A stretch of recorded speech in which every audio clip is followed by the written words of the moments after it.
ਪਿੰਡੀ ਟੁਰ ਜਾਓ ਨਾ ਤਾਂ ਉੱਥੇ ਜੀ ਇਹ ਫਲਾਣੀ ਚੀਜ਼ ਕਿੱਥੋਂ ਲਈ ਹੈ ਜਰਾ, ਅਸੀਂ ਸਦਰ ਤੋਂ ਲਈ ਹੈ ਜਰਾ, ਹੈ ਸਦਰ ਤੋਂ ਲਈ ਹੈ, ਆਹੋ ਚੀਜ਼ਾਂ ਬੜੀਆਂ ਸਸਤੀਆਂ ਹੋਣੀਆਂ।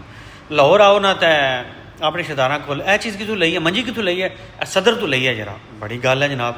ਗੁਜਰਾਂਵਾਲਾ ਟੁਰ ਜਾਓ ਨਾ ਤਾਂ ਜਿੱਥੇ ਵੀ ਟੁਰ ਜਾਓ, ਜਿੱਥੇ ਕੈਂਟ ਹੋਵੇ ਛਾਵਣੀ ਹੋਵੇ ਉੱਥੇ सदर जनाब बाज़ार।